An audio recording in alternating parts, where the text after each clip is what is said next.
잘 지내셨습니까?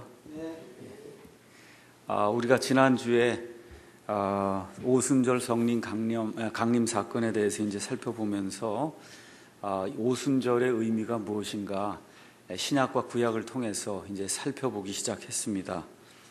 여러분께서 레위기 23장 15절부터 22절에 가서 보시면은 첫 번째 명절이 이제 유월절, 그 다음에 무교절, 그 다음에 초실절, 그 다음에 네 번째 명절로 이제 오순절이 나옵니다. 오순절은 15절에 너희는 너희를 위해 그 안식일 다음 날 곧 너희가 요제 헌물의 단을 가져온 날부터, 요제 헌물의 단을 어느 절기에 가져와요? 초실절에. 그렇죠? 안식일 다음 날이니까 주일이 되는 겁니다. 그래서 초실절 날 요제 헌물의 단을 가져온 날부터 세워서 7 안식일을 채우고 7번째 안식일 날 다음 날까지 50일을 세워서 새 음식 헌물을 주께 드릴지니라.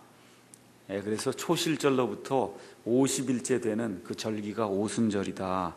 성경이 지금 그렇게 이야기를 하고 있습니다. 그래서 구약 시대에는 이제 유월절 저녁에 이제 이스라엘 백성이 이집트로 이제 떠나갔고, 그래서 이 출애굽기에서 계속 이제 가 보니까 이 시내산 기슭에 이제 도착을 셋째 달에 이제 도착을 하고, 그래서 유대인들의 그 전승과 그 다음에 이스라엘 역사가들의 그 기록을 보면 모세가 시내산에 올라가서 율법을 하나님으로부터 이제 수여받았는데 그 날이 바로 오순절이다. 이스라엘 백성이 거기에 대해서 이제 동의를 하고 있습니다. 그래서 구약 시대에는 하나님의 백성인 이 이스라엘 백성에게 하나님께서 그들이 따라가야 될 그런 규범으로 율법을 오순절날 주셨다. 성경이 이제 그렇게 이야기를 하고 있고요. 신약 시대에는 이제 예수님께서 승천하신 이후에 이제 예수님께서 기다리라고 이제 명령을 해주셨어요. 그래서 열흘 동안 이 사람들이 더 기다렸다가 그리고 성령님의 이제 강림하시는 것을 이제 체험하게 됐습니다. 그래서 오순절 성령 강림은 그냥 아무렇게나 하나님께서 이렇게 정해갖고 그래서 아무 날 일어나게 이렇게 한 것이 아니라 하나님의 달력에 하나님이 이미 창세전에 이렇게 마련을 해놓으신 하나님의 달력의 일정표 중에 하나다. 이렇게 이제 우리가 생각해 볼 수 있다 그랬습니다. 그래서 레위기 23장 16절 우리가 금방 읽었는데 7번째 안식일 그 다음 날까지 합쳐서 50일을 센 뒤에 하나님께 새로운 헌물을 드리는 그런 일을 했다는 겁니다.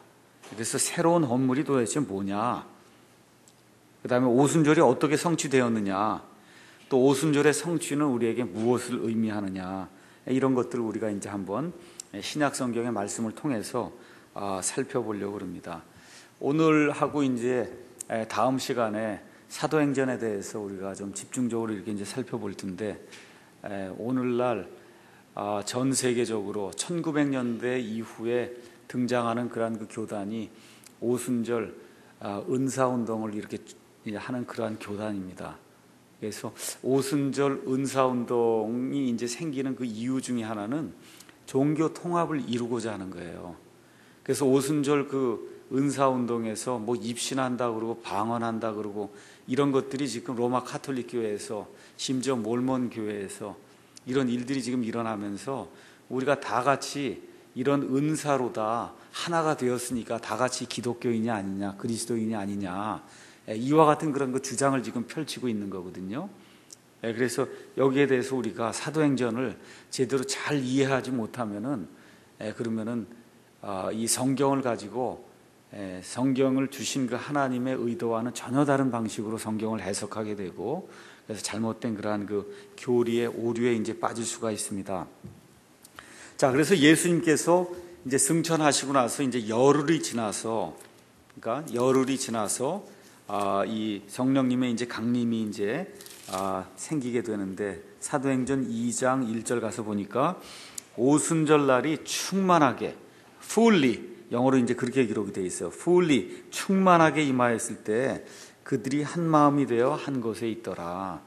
지금 성경이 지금 그렇게 이야기를 하고 있습니다. 그래서 이 사도행전 2장 1절은 하나님의 그 달력에 있는 그 여러 가지 일정표 중에 하나인 구약 시대의 그 오순절 그 예표가 신약 시대로 와서 실체적으로 이렇게 이루어지는 그와 같은 것들을 우리에게 이제 보여주고 있습니다. 왜 그러냐면 예수님께서 부활하신 후 정확하게 초실절날 부활하셨다 그랬어요. 그렇죠? 6월절 어린 양으로 죽으셨다 그래서 1월 14일, 그 다음에 일어나신 건 1월 17일, 그 날로부터 40일이 지나서 예수님이 승천하시고 그 승천하신 날로부터 열흘이 지나서 정확하게 50일이 되었을 때, 그래서 거기에 fully라고 쓴 거예요. 하루도 이렇게 더하거나 하루도 더 이렇게 뺄 수 없는 딱 50일이 되는 날, 그런 뜻입니다. 이게 fully, 충만하게 그렇게 이제 임했다고 이제 성경이 이야기하고 있으니까요. 그래서 바로 그날 우리 주님께서는 레위기 23장 17절에 이제 주님께 드리는 그 첫 열매라 불리는 새로운 것을 이제 지상에서 시작했습니다. 그 새로운 것은 여러분께서 알고 있는 교회입니다. 교회. 그래서 교회는 레위기 23장 17절 여러분 한번 가서 다시 한번 잠깐 보겠습니다. 레위기 23장 17절에 가서 보시면 참 재미있는 대목이 있어요. 너희는 너희가 거하는 곳에서 10분의 2 에바로 만든 흔드는 빵 2개를 가져올지니 그것들은 고운 밀가루에 누룩을 넣어 구운 것이요 주께 드리는 첫 열매이다. 첫 열매 뭔지 아시죠? 지금 원래는 첫 열매가 있잖아요. 원래 초실절날. 근데 지금 오순절날 뭔가 또 새로운 게 시작이 된다, 그 얘기 아닙니까? 맞죠? 우리가 첫 열매 배웠잖아요. 그건 이제 수확이 이루어지는 겁니다. 그런 의미로 배웠는데 지금 오순절날도 첫 열매를 또 하나 드리는 게 있다는 거예요. 2개의 빵으로. 그 얘기는 무슨 얘기냐면 오순절날 무언가 새로운 것이 시작이 된다, 그 얘기죠. 그렇죠? 근데 이 사람들이 지금 빵을 하나만 가지고 가는 게 아니라 2개를 가지고 간다, 그 얘기입니다. 이게 도대체 무슨 얘기를 하는 건가?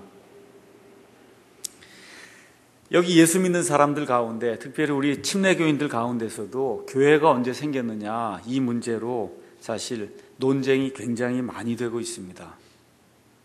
많은 사람들이 뭐 대부분의 우리 개신교인들하고 대부분의 이제 침례교인들은 오순절날 교회가 시작이 되었다, 이제 그렇게 믿고 있습니다.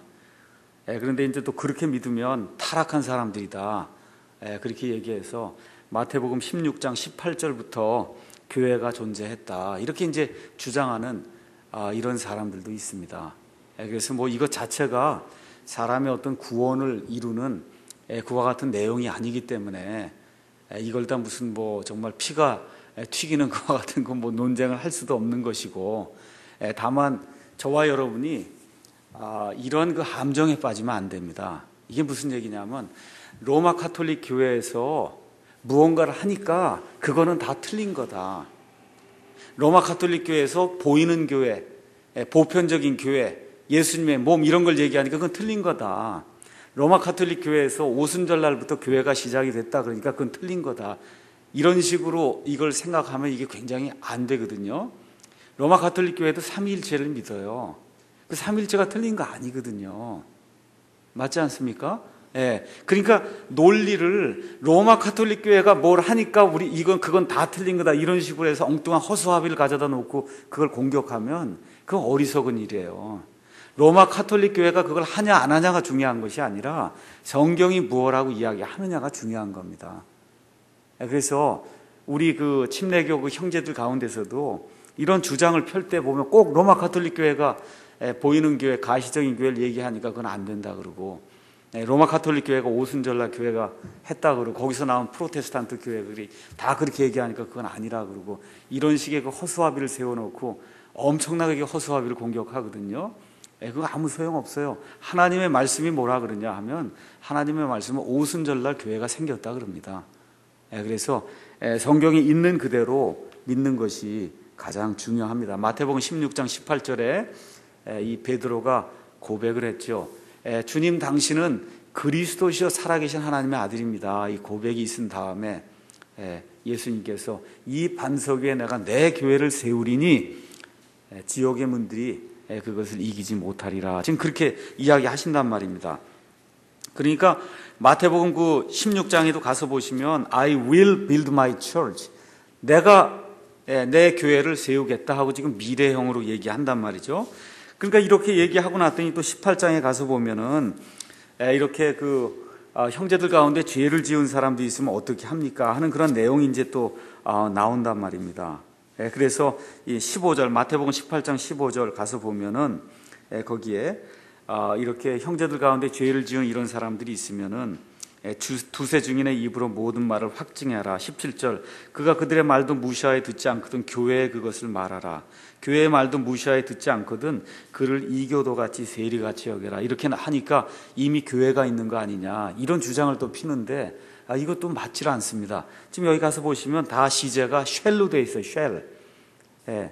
슈드 이런 뜻이 아니고 쉘이에요. 쉘. 앞으로 그렇게 하라 그런 뜻이에요. 쉘, 영어 단어가. 그래서 이거 여기 나와 있는 그런 일들을 우리가 잘 판단해보고, 이 성령님의 침례가 이루어지지 않았거든. 요한복음 8장에도 가서 보시면 예수님이 아직 영광을 입지 않았기 때문에 성령님이 아직 그들에게 주어지지 않았다. 지금 예수님이 오셔서 성령 침례를 주신다 그러지 않습니까? 성령 침례가 언제 이루어져요?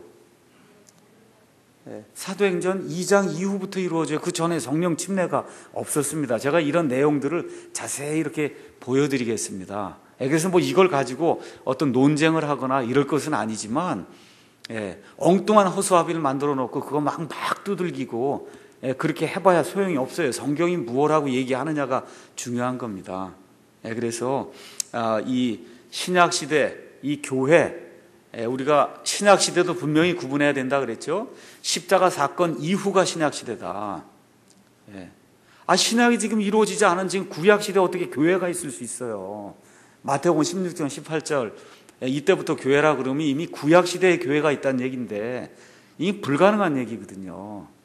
여기서 이거 얘기를 해도 이렇게 프로그램이 돼 있으면 그게 안 풀려요. 그래서 어쩔 수가 없는데, 하여튼 뭐 제가 여러분에게 이제 말씀드릴 수 있는 것은, 교회는 마태복음 16장 18절 이후에 성령 침례가 이루어진 그 이후에, 그래서 사도행전 2장부터 교회가 이제 생겨나게 됩니다. 오순절날 일어난 그런 일들을 봐도 반드시 하나님의 그 캘린더에서 오순절날 교회가 생겨야 된다고 하는 사실을 하나님이 예정해 놓았다는 것을 우리가 알 수가 있습니다.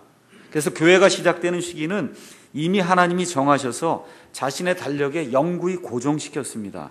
이것이 오순절에서 명확하게 드러나는 그런 점입니다. 자, 그러면 교회란 뭐냐? 또 교회는 어떤 기초에 서 있냐? 오늘 뭐 교회에 대해서 이렇게 이야기하고자 하면 시간이 너무 많기 때문에 간단한 거 하나만 말씀을 드리겠습니다. 요새 제가 천주교 책들을 다시 번역해서 그렇게 해서 이제 다시 내야 되겠다, 이런 그 마음에 큰 부담이 있어서 지금까지 저희가 냈던 천주교는 기독교와 다릅니다, 천주교의 유래, 그 다음에 천주교 사상평가, 이 책에다가 이제 필요한 것들을 뭐 한 60페이지, 80페이지 이렇게 더 추가를 해서 짐승이에 탄 여자, 그 다음에 로레인 베트너라고 하는 장로교 신학자가 쓴 로만 캐톨리시즘이라고 하는 그 두꺼운 책에서 발췌도 하고, 테레사 수녀는 정말 그리스도인이었는가, 이런 책들도 지금 해서 발췌를 해갖고 지금 이런 일들을 지금 하고 있어요. 그 참 보면은 이건 뭐 말도 안 되는, 정말 이게 이런 거짓 시스템이 어떻게 이게 지금까지 흥황할 수 있는가 할 정도로 이게 완전 거짓 투성이거든요. 그런데 수억의 사람들이 지금 거기 가서 지금 그게 무슨 구원을 주는 걸로 알고 그 앞에 가서 무릎을 꿇고, 차마다 다 마리아상 가져다 놓고 집마다 마리아상 가져다 놓고, 그리고 지금 무릎 꿇고 경배하고 지금 그러고 있습니다. 제가 지난주에 경기도 남양에 갔더니 남양 뭐 성모 무슨 발현 성지가 있다 그래서 뭐 마리아가 또 운다 그러고, 나주에도 또 뭐가 마리아가 나타났다 그러고, 하여튼 지금 전 세계적으로 유고슬라비아, 그 다음에 포르투갈, 그 다음에 프랑스의 루르드 뭐 할 거 없이 하여튼 마리아가 엄청나게 지금 나타나고 있어요. 그래서 많은 사람들이 그 UFO로 보고 있거든요, 이 마리아 현상을. 하여튼 어쨌든 이런 것들 보면서 거기서 이제 이야기하는 거에 초점이 뭐냐 하면, 로마 교황이 베드로의 이러한 그 후계자다, 그런 뜻이에요. 그래서 첫 번째 교황이 이제 베드로였다는 거죠. 그래서 그 내용이 어디에 나오냐면 마태복음 이제 16장 18절에 너는 베드로라 이 반석 위에, 이 반석이 베드로라는 겁니다. 로마 가톨릭 교회의 주장은 그거예요. 그래서 예수님이 이게 내 교회를 세우리니 지옥의 문들이 그것을 이기지 못하리라 하고 19절에 내가 하늘의 왕국의 열쇠들을 내게 준다. 이거 하늘의 왕국이라고 하는 게 하늘에서 임하는 그런 통치, 그걸 얘기하는 건데, 이게 개혁성경으로 보면 아주 묘하죠. 천국의 열쇠라 그러니까 야, 이거 천국 들어가고 뭐 나가는 게 이게 베드로 손에 달렸나 보다. 지금 그렇게 해석을 하는 거거든요. 지금 성경은 지금 그런 얘기가 전혀 아니에요. 왜 그러냐? 일단 마태복음 16장 18절에 베드로는 그리스어로 페트로스예요. 페트로스는 조그만 돌이에요. 조그만 돌. 근데 여기 지금 마태복음 16장 18절에 이 반석이라고 한 건 영어 페트라, 이 그리스 단어 페트라예요. 페트라는 말 그대로 엄청나게 큰 바위를 이야기하는 거예요. 그러니까 여러분이 이제 나중에 혹시 계기가 되시면 이 미국에 가시면 샌프란시스코 그 옆에 요세미티 공원이라고 있어요.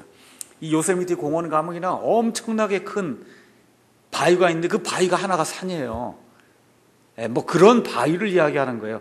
사람이 움직일 수 없고 이렇게 사람의 힘으로 깨트릴 수 없는 그런 바위를 얘기하지, 지금 베드로처럼 이런 조그만 돌을 얘기하는 게 아니거든. 지금 내가 이 조그만 돌 위에다 내 교회 세우는데 예수님이 그런 얘기를 하는 게 아니라 페트로스가 아니라 페트라 위에다가 내가 교회를 세운다. 그래서 지금 요르단에 가면은 페트라가 있단 말이에요. 페트라. 그 페트라가 엄청난 그와 같은 그 돌산이에요.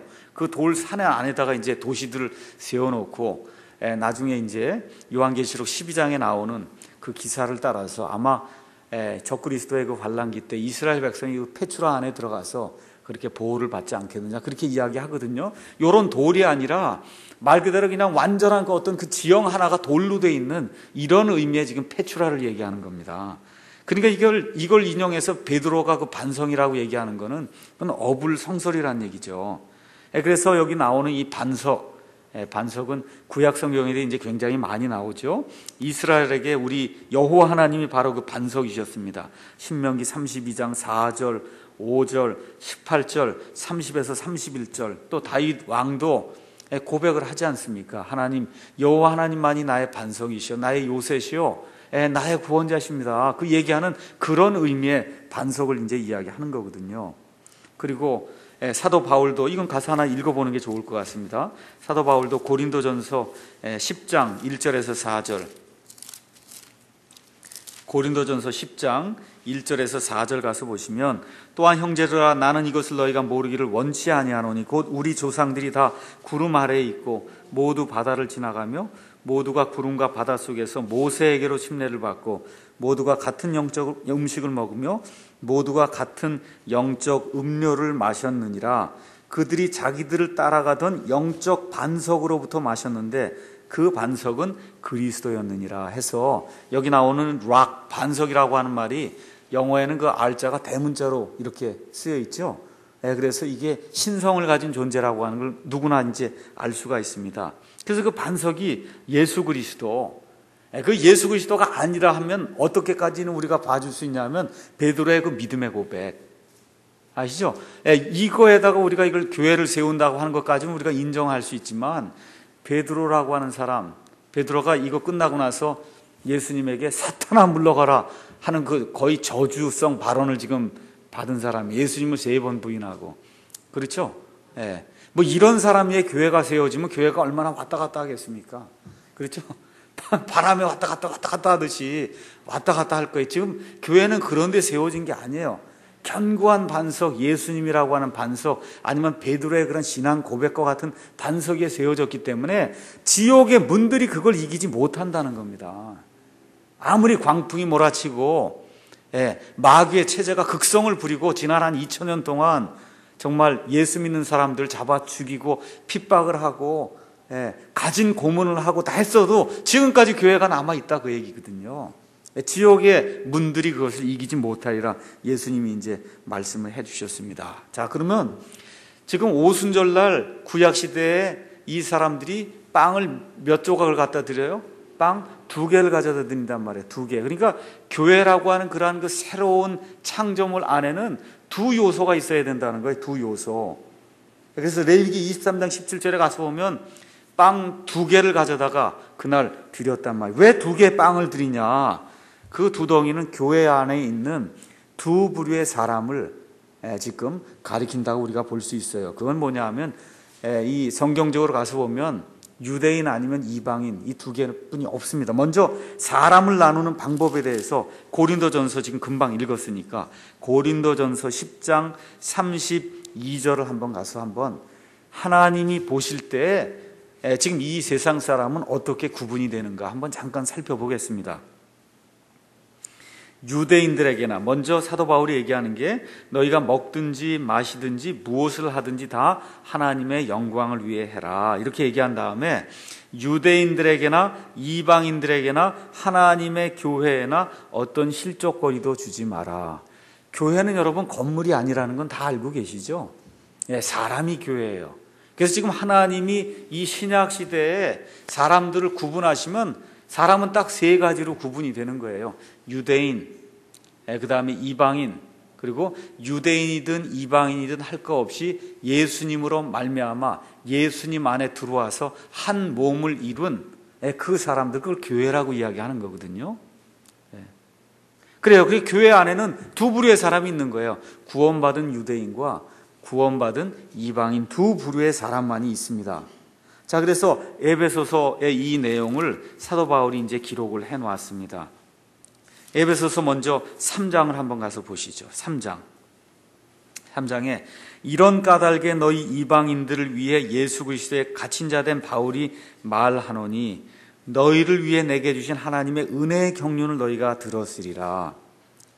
그러니 이제 쭉 얘기한 다음에 5절 그분께서는 이제 자신의 거룩한 사도들과 대언자들에게 성령을 통해 이 신비를 계시하신 것 같이 다른 시대들에서는 사람들의 아들들에게 그것을 알리지 아니하였는데 그 신비가 도대체 뭐냐? 6절 곧 복음으로 말미암아 이방인들이 그리스도 안에서 동료 상속자가 되고 같은 몸에 속하게 되며 그분의 약속에 참여하는 자가 된다는 것이다. 자, 그러면 여러분 상속자가 있는데 동료 상속자가 된다고 하니까 그럼 이방인 말고 누가 있어야 동료 상속자가 되는 거 아니에요? 맞죠? 그래요. 그래서 그 내용을 지금 2장에서 설명을 해주는 거예요. 2장 13절에서 18절 한때 멀리 떨어져 있던 너희는 이방인 그리스도인들 이야기하는, 물론 여기는 1차적으로 에베소 교인들 이야기하지만 에베소 교인들이 누구냐? 이방인이었어요 옛날에. 근데 지금 예수님 안에 들어온 사람들이에요. 너희가 이제는 그리스도 예수님 안에서 그리스도의 피로 가까워졌느니라. 그분은 우리의 화평이시니라. 옛날엔 이방인하고 그 다음에 이 유대인들이 화평을 이루지 못했어요. 그분께서 둘을 하나로 만드사, 지금 오순절날 2개의 빵을 지금 가져다 지금 바치고 있거든요. 새로운 헌물로 새로운 첫 열매로 지금 바치고 있단 말이에요. 새로운 일이 오순절날 시작이 됐다 그 얘기예요. 둘을 하나로 만드사 우리 사이에 중간벽, 우리가 누구예요? 우리 사이에 중간벽이 있었다는 거예요. 좀 읽어볼게요. 원수되게 하는 것 즉 규례들에 수록된 명령들의 율법을 자기 육체로 없애셨으니 이것은 이 둘을 자기 안에서 하나의 새 사람으로 만들므로써 화평을 이루려 하시면 이게 첫 열매란 말이에요. 오순절날 빵 2개를 가져다가 새로운 첫 열매로 드렸죠. 그게 지금 이 새 사람을 만든다 그 얘기입니다. 어떻게? 둘을 가져다가 하나로 만드는 그런 일을 한다는 거예요. 또 십자가로 그 원수되게 하는 것을 죽이사 친히 십자가로 이 둘을 한 몸으로 하나님과 화해하게 하려 하십니다. 이렇게 이제 이야기하는 겁니다. 그래서 11절에 그러므로 기억하라. 너희는 지나간 때 육체로는 이방인이요 손으로 육체 행하는 할례를 받아 할례자들이라 불리는 자들로부터 무할례자들이라 불리던 자들이라. 그때 너희는 그리스도 밖에 있었고 이스라엘 연방 국가의 밖에 있던 외인들이며 약속의 언약들에서 분리된 낯선 자요 세상에서 소망도 없고 하나님 밖에 있던 자들이다. 그래서 구약 시대엔 하나님께서 하나님의 백성으로 이스라엘 백성을 택하셨어요. 그래서 거의 대부분의 이방 사람들 구원받지 못했습니다. 그렇게 해서 구약시대가 이제 마감이 되고 십자가 사건을 통해서 그래서 어떻게 됐다고요? 믿는 이방인이든 믿는 유대인이든 예수님을 믿기만 하면 이 둘이 중간 장벽이 없이 하나가 돼서 하나님이 기뻐하시는 그와 같은 몸을 형성하게 됐다는 거예요. 그래서 오순절날 빵 2개를 가져다 드리면서 이 2개가 새로운 첫 열매가 돼요. 첫 열매는 새롭게 시작하는 걸 의미한다 그랬죠. 예, 그런 것이 바로 이렇게 돼서 새 사람을 이룬다 그랬잖아요. 하나의 새 사람. 그런 일을 이루는 게 오순절날 이제 이루어지게 된다. 자, 고린도전서 12장 13절에 그래서 이렇게 이제 표현이 되어 있습니다. 고린도전서 12장 13절. 우리가 유대인이나 이방인이나 매인자나 자유로운 자나 모두 한 성령에 의해 침례를 받아 한 몸 안으로 들어왔으며 모두가 마시게 되어 한 성령 안으로 들어왔느니라. 몸은 한 지체 한지가 아니니 몸에 얘기하거든요. 12절 보세요. 몸은 하나이며 많은 지체를 가지고 있고 그 한 몸에 모든 지체가 많아도 한 몸인 것 같이 그리스도도 그러하시니라. 몸이 몇 개가 있어요? 하나가 있어요. 근데 그 몸에 들어갈 조건이 있어요. 유대인이냐 이방인이냐 이런 거 아무 상관이 없고 그 몸에 들어가야 될 조건이 있어요. 어떤 조건을 만족시켜야 그 몸에 들어갑니까? 성령 침례를 받지 않으면 못 들어가요. 맞습니까? 예. 그러면 성령 침례 사도행전 1장 가서 보시죠. 사도행전, 이건 나중에 이제 말씀드리겠지만 하나만 제가 말씀드릴게요. 사도행전 1장에 예수님이 승천하셨습니다. 맞죠? 승천하신 이후에 예수님이 4절 그들과 함께 모이사 예루살렘을 떠나지 말고 아버지 약속하신 것을 기다리러 그들에게 명령하셨느니라. 그분께서 이르시되, 예수님이 말씀하시는 거예요. 그 약속하신 것에 대하여서는 너희가 내게서 들었나니 참으로 요한은 물로 침례를 주었을 때 너희는 이제부터 많은 날이 지나지 아니하여 성령님으로 침례를 받으리라. 성령 침례 받았습니까? 안 받았습니까? 여기 베드로와 이 사람들이 안 받았잖아요. 그렇죠? 그럼 한 몸에 지금 들어왔어요? 안 들어왔어요?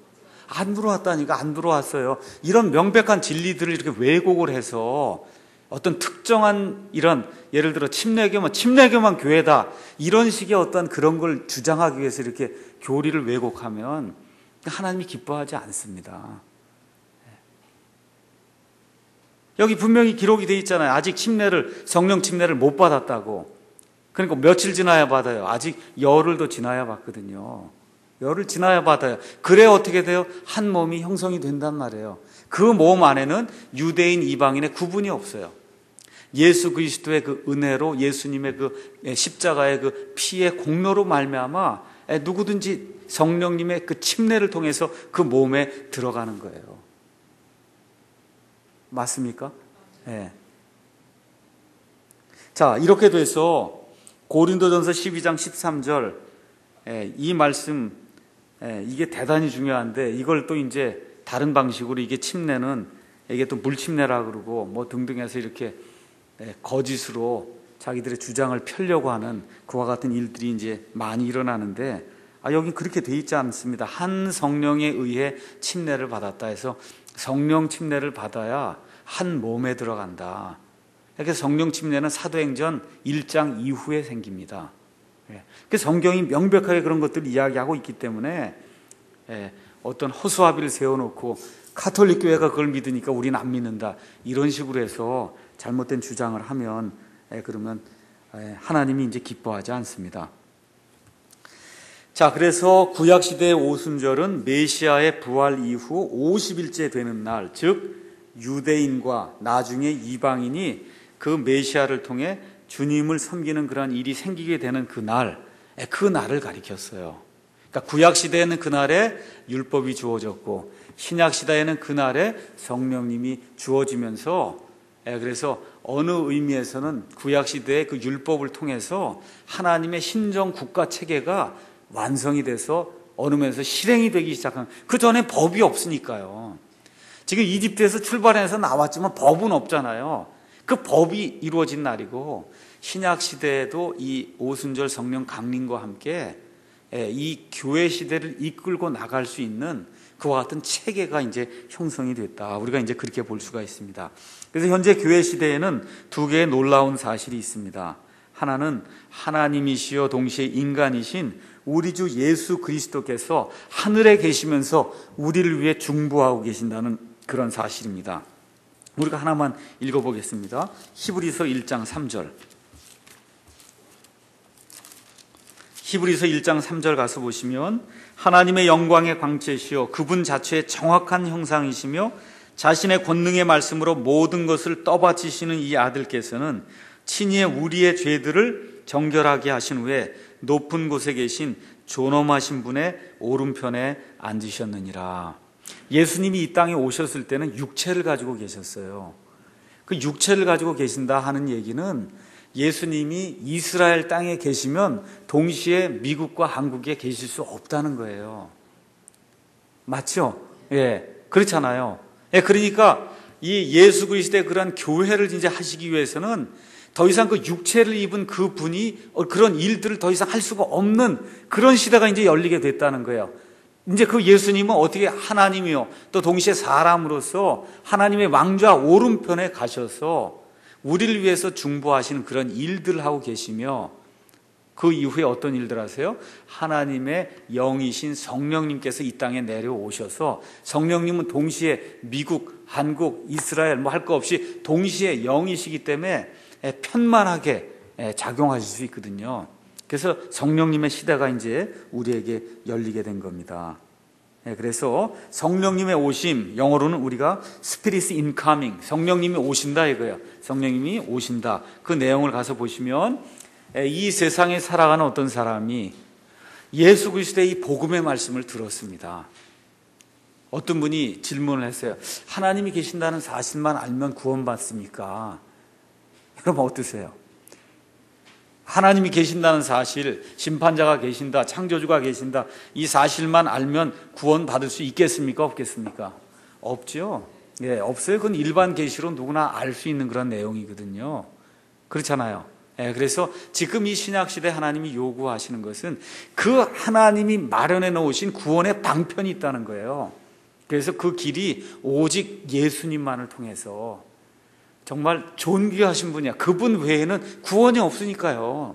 그래서 그 예수님만을 통해서 그 예수님의 십자가의 그 공로를 의지하고 내 거 모든 건 다 소용이 없다고 하나님 앞에 고백을 하고 나는 죄인이니 하나님의 그런 능력을 힘입어서 오직 믿음으로 하나님이 거저주시는 이 은혜를 내 마음으로 받아들이겠습니다 하고 이런 고백을 하는 그 순간에 성령님이 임하신단 말이에요. 성령님이 오시는 거예요. 그 순간에 성령님 지금 온 세상이 있음에도 불구하고 이 사람 속으로 쑥 들어가는 것은 내 의지의 문을 열어야 들어오신다 그 얘기입니다. 내 의지의 문을 열어야 돼요.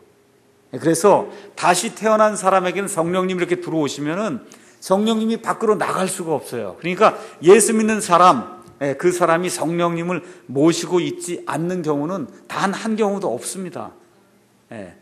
그렇죠? 그래서 누구든지 그리스도의 영이 없으면 그리스도의 사람이 아니라고 사도 바울이 로마서 8장에서 이야기하는 겁니다. 그리스도의 영이 없으면 그리스도의 사람이 아니에요. 그래서 성령님이 그 안에 계시지 않는 사람은 결코 구원받은 사람이 아닙니다. 로마서 8장 9절에도 이제 이야기를 하고 있고 그 사실을 어떻게 하냐? 성령님께서 우리의 영과 더불어 우리가 하나님의 아들, 딸인 것을 증언해 주신다 그랬어요. 그러니까 우리 영이 알 수 있다 그 얘기입니다. 우리의 영이. 근데 이게 사람이 감정을 갖고 있기 때문에 뭐가 일이 잘 될 때는 긴 것 같고 일이 안 될 때는 아닌 것 같고 그렇거든요. 그래서 왔다 갔다 한단 말이에요. 그건 괜찮아요. 사람이기 때문에 그거 생겨요. 어쩔 수 없어요. 근데 뭐가 있냐? 이 말씀은 왔다 갔다 안 해요. 이 말씀은 요건 왔다 갔다 안 하는 거예요. 아들이 너에게 생명을 주면 너에게 영생이 있다 그러면 아멘 그거에 변하지 않습니다. 그 말씀에 의해서 우리가 구원을 이렇게 소유하고 있는 거지 내 감정 올라갔다 내려갔다 하는 거에 의해서 소유하는 게 아닙니다. 그러니까 늘 어디로 들어오시면 되면 여기로 들어오시면 돼요. 밑으로 감정이 떨어지고 일이 안 되고 좌절되고 낭망되고 그래서 예수님이 어디 있나 이런 생각이 들어요. 목사도 그런 생각이 들 때가 많은데 목사 하나님 아니에요. 목사도 좌절하면 그런 생각이 들어요. 그때마다 어디로 돌아와야 돼요? 사람은 다 거짓말쟁이로되 하나님은 진실하시다. 이 말씀으로 돌아와서 나는 내 감정은 기복이 있어도 하나님의 말씀은 100% 변함이 없기 때문에 이 하나님의 말씀에 내 믿음을 둡니다. 그렇게 해서 우리가 돌아가는 겁니다. 그래서 데살로니가 전서 4장 8절에 가서 보시면 이 성령님을 우리에게 주신 분 하나님이기 때문에 세상의 어떤 것도, 세상의 어떤 사람도, 단체도, 시스템도, 세상의 어떤 물질이나 교육, 이런 모든 것들이 이 성령님을 채워갈 수가 없습니다. 그래서 고린도전서 3장 16절 가서 보시니까 우리를 가리켜서 성령님의 전이다, 지금 그렇게 이야기하고 있어요. 3장 16절, 너희가 하나님의 성전인 것과 하나님의 영께서 너희 안에 거하시는 것을 너희가 알지 못하느냐. 그러니까 하나님과 하나님의 영이 동격이란 얘기죠. 맞죠? 전이 뭐예요? 템플이에요. 템플. 어떤 커다란 존재가 거하는 집을 전이라 그랬단 말이에요. 템플. 그러니까 너희 몸이 하나님이 거하는 이와 같은 집인 것과, 근데 누가 거한대? 그 안에 하나님의 영이 거하니까 하나님이 곧 하나님의 영이잖아요. 그렇죠? 그래서 구약 시대에는 이스라엘의 예루살렘에만 이러한 그 물리적인 그러한 그 성전이 있었는데, 지금은 저와 여러분 모두가 하나님의 영을 이렇게 싣고 다니는 그런 움직이는 성전이 됐다. 그래서 개인적으로 성전이요, 교회에 모여도 성전이요, 가정에 믿는 자들이 있어도 성전이요, 구역 식구들이 모여도 성전이요. 그렇죠? 그렇게 되도록 하나님이 만들어 주셨다는 겁니다. 그걸 성령님이 오신다, 인커밍이다, 그렇게 우리가 이제 표현했고, 두 번째는 성령님의 내주가 있어요. 내주는 the Spirit's indwelling. 우리 안에 한번 들어오셨다가 떠나는 것이 아니라 영원히 거하는 것. 그래서 요한복음 14장 제가 가서 같이 한번 찾아보겠습니다. 예수님이 자신이 이제 육체를 입고 이 땅에 오셨기 때문에 더 이상 육신으로는 이 교회를 세우는 그와 같은 일들을 더 이상 하실 수 없음을 예수님이 아시고, 이제 내가 너희에게 다른 선물을 주겠다. 요한복음 14장 16에서 17절에 내가 아버지께 구할 터인즉 그분께서 다른 위로자를 너희에게 주사 그분께서 영원토록 너희와 함께 거하게 하시리니. 얼마만큼 거하게 하신다고요? 얼마만큼? 6, 70년 동안? 영원토록. 영원토록이에요. 영원토록. 너희 어디에 거하여?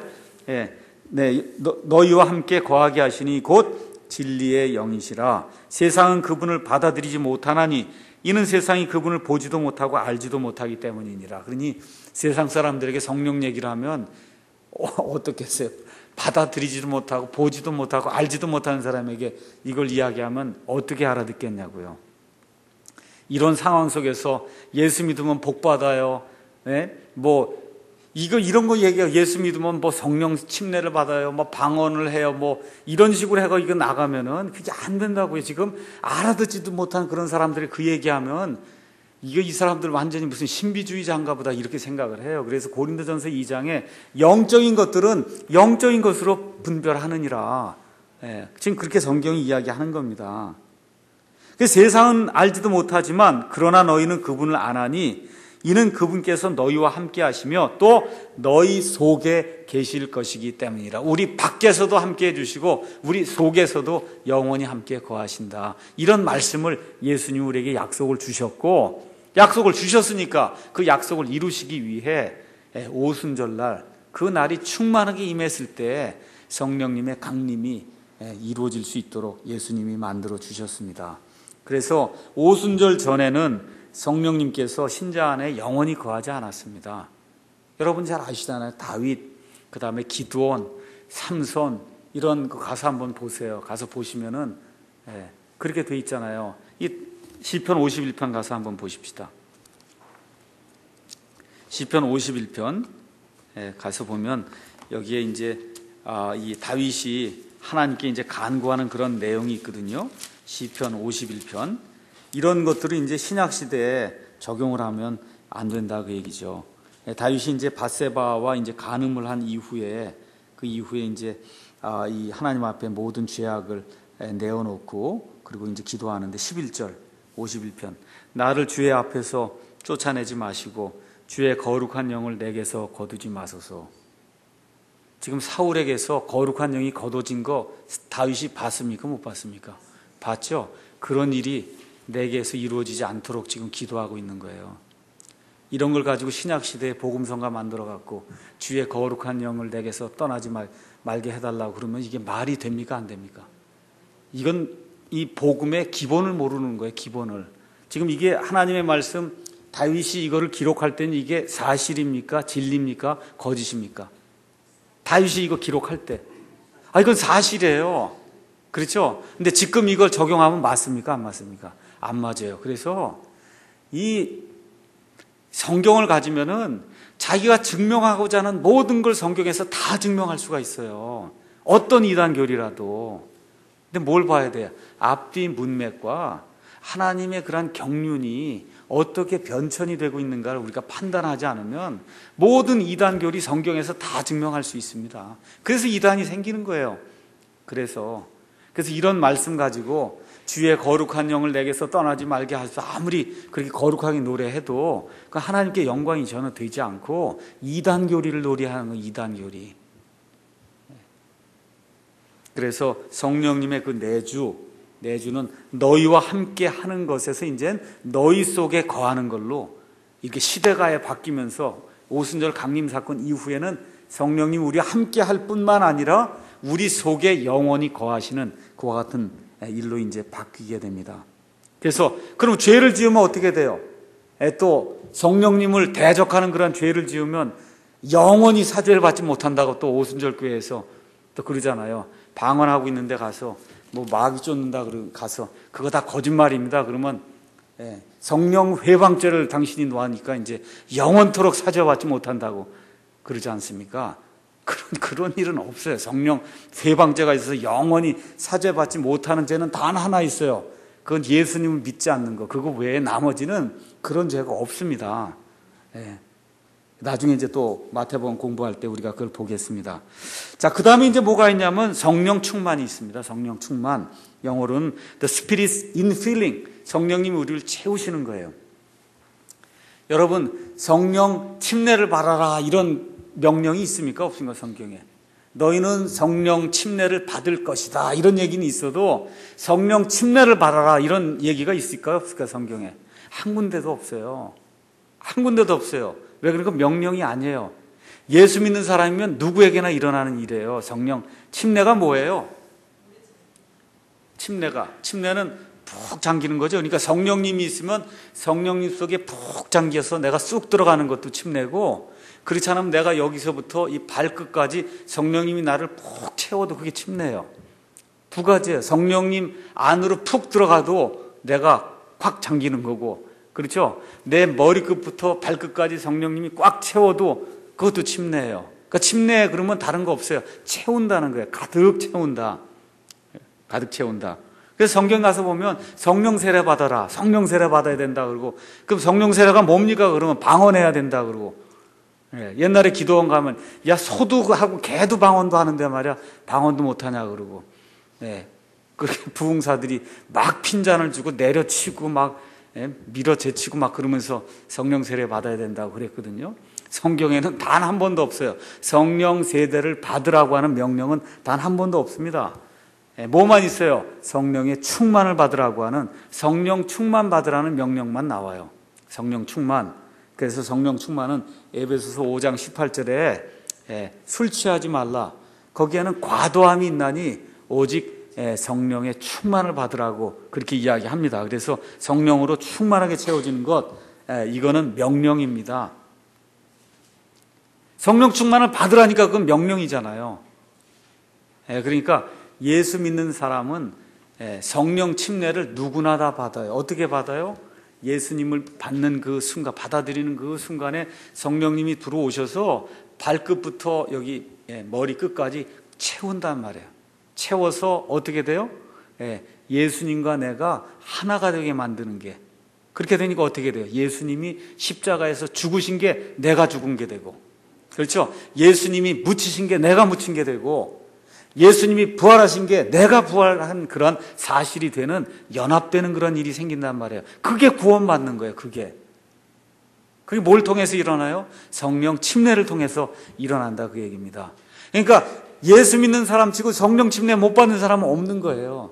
진짜 구원받은 사람 얘기하는 겁니다. 말로만 그러는 거 말고, 진짜 구원받은 사람은 예수님이 십자가에 죽으셨을 때 내가 같이 죽었고 예수님이 묻혔을 때 내가 같이 묻혔으며 예수님이 일어나셨을 때, 부활하셨을 때 나도 부활했습니다 라고 하는 걸 성령 침례의 그 증거를 가지고 예수님과 연합한 것을 증언하는 그와 같은 사람이 성령 침례를 받는 사람이에요. 그러니까 진정으로 거듭난 그리스도인 가운데 성령 침례를 못 받은 사람은 한 명도 없습니다. 그러니까 다 받으니까 성경에 성령 침례 받으란 얘기가 없지요, 명령이. 맞죠? 예. 그런데 성령의 충만은 뭐예요? 성령님이 우리를, 거기 술 취하라는 거랑 비교해 놨잖아요. 사람이 술 취하면 술 기운으로 살잖아요. 그렇죠? 예. 술 취하면 막 노래도 부르고 그렇지 않습니까? 괜히 즐거워하고. 성령님의 기운이 들어와서 성령님의 영향이 우리 가운데 이루어지면 저 사람이 그럴 사람이 아닌데 완전히 사람이 바뀌었구나 하는 일이 생긴다는 거예요. 그게 그 어느 만큼 바뀌냐? 성령 충만한 정도에 따라 바뀐다는 거예요. 그게 맞죠? 네, 그 일을 추구하라는 거예요. 우리 예수 믿는 사람들이 그 일을 추구하면 나머지는 다 해결되는 거예요. 그러니까 신약교회에서 저와 여러분이 추구해야 될 것은 성령님의 충만이에요. 그러면 성령의 열매를 맺게 되고 전도의 열매를 맺게 되고 가정생활이 편안해지고 아이들과의 생활이 편안해지고 부부간의 관계가 좋아지고 교회 일 하는 게 수월해지고 하나님께 헌금 드리는 게 아깝지 않고 기쁨으로 모든 일을 할 수 있는 유일한 비결은 성령 충만이에요. 그거 외엔 다른 건 없습니다. 충만하면 말씀을 읽어도 이해가 잘 되고 잘 외워지고 기도도 되고 자연스럽게 되는 거예요. 그러니까 우리 교회를 비롯해서 하여튼 이 말씀을 듣는 모든 사람은 아주 평생의 과업으로 뿐만 아니라 매일의 과업으로 나는 성령 충만한가 아닌가 매 시간 매초 그거를 확인해야 됩니다. 그게 아주 제일 중요한 겁니다. 자, 그래서 성령 충만이라고 하는 것이 대단히 중요하다. 그래서 성령 침례는 교회가 생기기 전엔 발생하지 않았습니다. 그렇잖아요. 성령 침례가 받은 적이 있어요? 없어요? 베드로가 그 전에는 없었어요. 구약시대 어느 누구도 받은 적이 없어요. 왜? 성령님이 오시지 않았는데 어떻게 성령 침례가 이루어집니까? 그렇잖아요. 그럼 뭐와 함께 시작이 돼요? 교회와 함께 성령 충만과 성령 침례가 이루어지게 된다. 그래서 성령님의 침례 사역은 베드로가 증언하듯이 오순절날 일어났습니다. 한번 가서 보겠습니다. 사도행전 11장 가서 보시면은 이 사도행전 10장에 가서 보시면 고넬료 사건이 나와서 이제 이 유대인 베드로가 이방인 고넬료에게 가서 복음을 선포했더니 거기서 밥도 먹고 같이 먹었다 막 이런 얘기를 하니까 유대인들이 분개한 거예요. 도대체 너가 어떻게 그렇게 할 수 있느냐. 그랬더니 베드로가 일어났던 일들을 다 설명을 하는 거예요. 다시 한번. 그 내용이 11장에 기록되어 있어요. 그래서 11장 15절 내가 말을 시작할 때, 그래서 고넬료 집에 가갖고 이제 말을 시작할 때 성령님께서 그들 위에 임하시되, 고넬료와 그 무리들 위에 임하시는데 마치 처음에 우리 위에 임하신 것 같이 하시더라. 처음에가 지금 어딘지 모르죠. 그런데 그 처음에 대해서 16절에 얘기하는 거예요. 그때 내가 주의 말씀 곧 그분께서 이르시기를 참으로 요한은 물로 침례를 주었으되 너희는 성령님으로 침례를 받으리라 하신 것을 기억하였노라. 그래서 그 일이 언제 일어났다는 거예요? 오순절날 일어난 그 일이 누구에게 일어났다고요? 고넬료와 그 무리에게 일어났다는 거예요. 그렇죠? 그러니까 성령님의 강림과 성령님의 충만과 성령님의 침례가 오순절날 처음 완벽하게 그날 일어났다고 성경이 그렇게 이야기를 하는 겁니다. 그래서 오순절날에 성령님이 임하시고 유일하시고 살아계시며 진리가이신 하나님께서 교회를 형성하셨습니다. 그 결과 구원받은 모든 사람은 다 성령님의 침례를 받고, 그렇게 되니까 그들 안에 영원토록 성령님이 내주하시고, 에베소서 2장 13절에 아예 내주하시도록 성령님이 이 사람들을 봉인했다는 거예요. 여러분 보따리 알잖아요. 보따리 이거를 매서 봉인을 해놓으면 절대 못 나가죠. 그렇죠? 그래서 아주 성령님이 봉인을 쳐놨어요. 아예 마귀도 못 뺏어가고 세상에 모두 뺏어가지 못하도록 그렇게 아예 봉인을 해놨다는 거예요. 그러니 이게 얼마나 큰 안전보장입니까? 나는 신실하지 못해도 하나님이 그렇게 해놓으셨으니까 누구도 뺏어가지 못하는 거예요. 이런 엄청난 일을 하나님께서 오순절이 시작이 되면서 성령님의 역사를 통해서 이루어 놓으셨다는 겁니다. 이게 구약시대의 그 오순절이라고 하는 그런 예표가 신약시대에 오순절 날을 통해서 완전히 문자 그대로 실체로 이루어지는 그와 같은 것을 보여주는 겁니다. 그래서 오순절 이날은 바로 이 새로운 일은 유대인이든 이방인이든지 누구든지, 그렇죠, 예수 그리스도로 말미암아 한 몸을 새롭게 이루는 것, 교회를 형성하는 것, 그 일에 대한 교훈을 우리에게 주고 있습니다. 그게 오순절에 대한 신약적인 그와 같은 의미다. 이렇게 이제 우리가 생각을 하면 좋겠습니다. 오늘 여기까지 하도록 하겠습니다.